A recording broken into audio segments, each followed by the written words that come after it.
de francs. Paris a été l'espace quelques heures cet après-midi, la capitale diplomatique de la planète avec la signature solennelle des accords sur le rétablissement de la paix au Cambodge, en présence du secrétaire général des Nations Unies, des ministres des Affaires étrangères de 18 pays, dont les États-Unis, l'URSS ou encore la Chine, et cela sous la présidence de François Mitterrand, qui a estimé que cet accord tournait une page sombre de l'histoire de ce pays. Bernard Lebrun.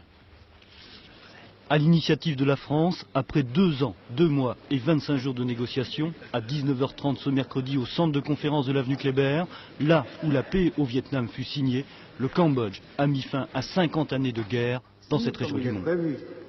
Le Conseil de sécurité entérine les accords de Paris. L'organisation sera chargée de veiller à leur mise en œuvre en déployant au Cambodge une opération qui sera probablement la plus importante, la plus complexe de l'histoire des Nations Unies.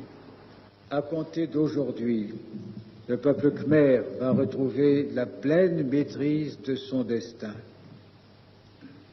Il n'appartient qu'à lui de déterminer son avenir politique et personne n'acceptera qu'il connaisse de nouvelles souffrances. Les Cambodgiens, je crois pouvoir le dire en votre nom, aspirent à la paix de toute leur force, ce qui exige l'abandon de tout esprit de revanche,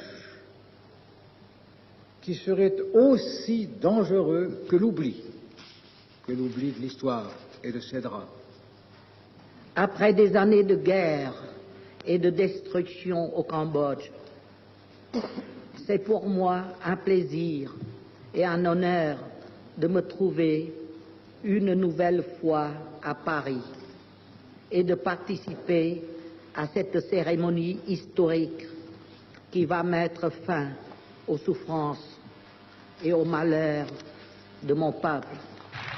Ému le prince, il est sans conteste le héros du jour, l'infatigable et le très séducteur Norodom Sihanouk s'est battu jusqu'au bout. Le 14 novembre